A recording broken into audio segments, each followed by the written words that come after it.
séptimo del artículo 3º, que establece el tema de la Constitución. El error es que en lugar de poner los puntos suspensivos y la ampliación a la fracción séptima, pues la omitieron. Es un error inadmisible que finalmente tuvieron que reconocer, y no es un error menor. Atentar contra la autonomía universitaria es un asunto muy grave y no se corrige mediante una fe de ratas. Entonces sí les pedimos que no fuera mediante una fe de ratas, vamos a corregir en comisiones, porque ya el error está puesto desde el turno de la propia iniciativa. Ayer en la noche muchos rectores, a partir de nuestra comunicación, se empezaron a comunicar con nosotros. El secretario, con amabilidad y diplomacia, se dirigió conmigo, le expliqué lo que estábamos advirtiendo. Finalmente hicieron su revisión y se dan cuenta de que hay un error. El propio presidente de la República lo admite a medias, porque no está suficientemente enterado del contenido. Esta lucha de la autonomía universitaria no es un asunto que vamos a dejar pasar de noche. Este tema está aclarado, pero es por una falta de técnica jurídica, y nos llama la atención que, siendo una iniciativa insignia del presidente de la República, para la cual tuvieron meses para su preparación, cometen este tipo de errores. En otras palabras, dijeron que no iban a dejar una coma, pues ahora le ponen muchas comas y les faltaron puntos suspensivos. Es un error de técnica jurídica, es un error inadmisible, es inexperiencia, sí. Pues ya admitieron el error, ahora hay que entrar al fondo de la iniciativa y esto se va a procesar hasta el mes de febrero. Vemos algunas luces y muchas sombras en la iniciativa. Ya en la discusión, seguramente con mucha profundidad y amplitud, iremos señalando diferentes aspectos. Por ejemplo, no se aborda el tema de la Rectoría del Estado. Eso es preocupante. El objeto de la primera parte de la reforma es la Rectoría del Estado, no se aborda. Segundo, no hay mención alguna para la necesidad de que los sindicatos rindan cuentas y que desaparezca la estructura clientelar, corporativa y corrupta de algunas prácticas sindicales. Tercero, no hay una sola mención de federalismo. Todo está visto desde el punto de vista central, y donde las escuelas tienen su domicilio es en los municipios y entidades federativas. Y luego el contrapeso republicano, que es el Instituto Nacional para la Evaluación de la Educación, lo desaparecen y quieren tener un órgano de autoconsulta. El alumno no va a tener ya el derecho de un profesor idóneo, el maestro no va a tener la garantía de una imparcialidad, de que va a ser debidamente evaluado. Como se dijo el día de ayer, es como si la Secretaría de Gobernación organizara las elecciones otra vez. El asunto no es menor. Por ejemplo, varios de los órganos autónomos no fueron invitados aquí el 1 de septiembre.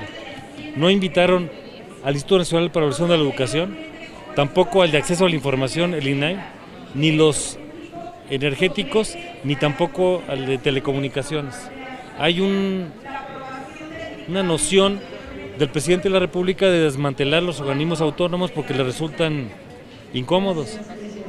Cuando se hizo la reforma en esa parte, se cuidó con mucha especificación que la máxima autoridad educativa fuera el Instituto Nacional para la Evaluación de la Educación, no la Secretaría de Educación Pública. Fui presidente de la Comisión de Educación, conozco cómo se construyó, soy el primero en defender algunas cosas y criticar también que hay espacios para poder mejorar. Entonces vamos a ir viendo tema por tema. Lo que sí es lamentable es un error como el de ayer. No quiero prejuzgar, por la conversación que tuve con el secretario Moctezuma, y es una persona seria y confiable, interpreto que es un error. Eso ya está aclarado, ahora ya veamos para adelante. Lo que sí preocupa es la ligereza con la que se construyó la propuesta. Pues fue un incidente lamentable, ya está aclarado. Ahora trabajemos para futuro. Nosotros creemos que debe ser un contrapeso, estamos abiertos a revisar su misión, sus tareas, porque Instituto Nacional para la Evaluación de la Educación hace un reporte anual del desempeño de los alumnos, de los profesores, del Sistema Nacional Educativo, y se entrega durante el mes de abril. No podemos permitir que no se vea la cadena completa. Sí queremos que el maestro sea un aliado, pero necesitamos que alguien verifique la idoneidad de las pruebas, los lineamientos, los instrumentos bajo los cuales va a ser evaluado. Nosotros creemos que es un error de diseño y manda un mal mensaje de que las evaluaciones no van a ser serias, no puede ser. La intención de cuidar al maestro me parece muy importante. Yo soy egresado de la escuela pública y egresado de una primaria federal anexa a una escuela normal y de una secundaria anexa a una escuela normal. Hay que diferenciar al maestro del sindicato, pero también hay que reconocer que el maestro tiene derecho a ser evaluado y tiene derecho a tener una carrera. Entonces sí hay algunas luces en la iniciativa y muchas sombras que iremos destacando en el procesamiento legislativo. Nosotros vamos a hacer lo correcto para México y si eso requiere hacer la suma del contrapeso, como ya lo hicimos la semana anterior, la semana antepasada, porque no había voluntad para construir, lo vamos a hacer. Esa es una medida para evitar litigios internacionales por ahora. Lamentablemente parece que no van a reconsiderar. Fue un error no seguir con Texcoco y tienen que cerrar el expediente financiero con los inversionistas. Vamos a ver cada tema por sus méritos. Lo que propuso el presidente ayer tiene algunas luces y muchas sombras. Por ejemplo, en luces reconoce el interés superior de la niñez, reconoce la necesidad de hacer un mejor trabajo en la educación normal y en la formación de los maestros.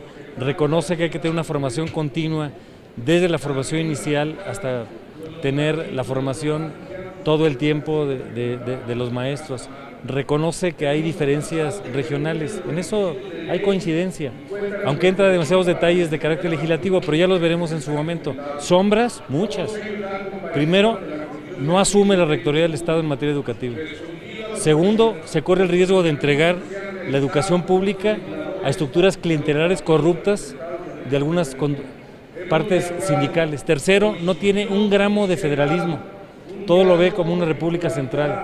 Y lo siguiente, le quita a los maestros y padres de familia la posibilidad de contribuir en el diseño de los planes de estudio. Y finalmente el contrapeso educativo, que es la autoridad de evaluación, ¿la quiere desaparecer? Sí vemos con simpatía que haya una revalorización del maestro, que haya un aliado con el que debemos de contar, pero es como si la Secretaría de Gobernación volviera a coordinar el proceso electoral. Estas simulaciones de autoconsulta no las vamos a permitir. Y luego la ligereza con la que hicieron la reforma, en donde en un error de novato, inadmisible, borran de un plumazo la autonomía universitaria, no es un asunto menor, es un descuido monumental. Vamos a ver la construcción del tema. No toca temas de ciencia, desaparece en eso. A mí no me gustaría prejuzgar, porque creo que hay que estudiar la conciencia. Llegó a las 6:51 de la tarde y a los pocos minutos advertimos de inmediato la omisión de la autonomía. Hay que revisar la profundidad, hay que hacer una consulta. Yo rechazo el antifederalismo, rechazo la opacidad, rechazo el clientelismo sindical, rechazo la desaparición de órganos autónomos de Estado. Mencionaba hace rato que el INE no fue invitado aquí el 1 de diciembre. El de acceso a la información tampoco, los reguladores de energía tampoco vinieron, el de telecomunicaciones tampoco. Parece ser un intento sistemático del presidente de la República de desmantelar todo lo que le incomoda. Lo que ocurre es que hay una parte de inversión nacional y hay una parte de inversión extranjera. La parte de inversión extranjera, como cambian las condiciones y no va a seguir el proyecto en Texcoco, tiene que comprar la inversión a los que hicieron esa aportación y entonces están yendo por ellos para ver si puede comprar esa deuda y ahorrarse litigios de carácter internacional. El artículo 127 establece un límite en general sobre el salario del presidente de la República, pero en otro artículo de la propia Constitución señala que durante su encargo las personas que están en el Poder Judicial no pueden tener una merma salarial. No conozco los términos del acuerdo, solamente lo que se publicó en medios periodísticos. Entiendo que el coordinador Mario Delgado se reunió con el Poder Judicial, estaría abierto a escuchar qué es lo que tengan que decir. La Constitución es muy clara. Lo que es muy lamentable es que habiéndoles advertido que la Ley Federal de Remuneraciones iba a ser inconstitucional, y habiendo votado a favor de la intención, porque hay que reglamentar el artículo 127, la soberbia haya permeado, y ustedes lo vieron aquí. A nadie debe sorprendernos que el ministro Pérez Dayán haya decretado la suspensión, que no haya ilusos para que no haya desilusionados, diría uno de los clásicos en Acción Nacional. Creo que hay que revisarlo con toda calma. Yo quiero ver los términos del diálogo que tuvo el diputado Mario Delgado y no hablar sin el conocimiento. Hay que respetar a la Corte. Desconozco el detalle del diálogo y me parece sano que haya un diálogo republicano, no solamente con Morena, sino con todas las fracciones parlamentarias. Estamos en contra. Nosotros estamos a favor de los maestros y necesitamos un tripié: evaluación, formación y estímulos.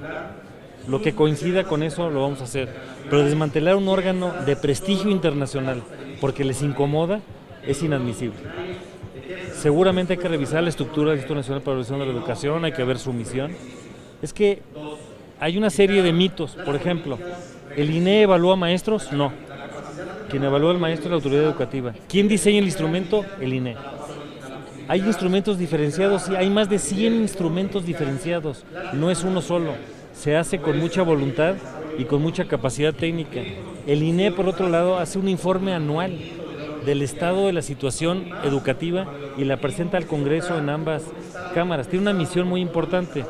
El despropósito es tan grande, como lo hemos comentado, es como regresar a que la presidencia de la Comisión Federal Electoral la tuviera quien encabeza la Secretaría de Gobernación. No puede ser. Es una regresión autoritaria porque les quita elementos críticos.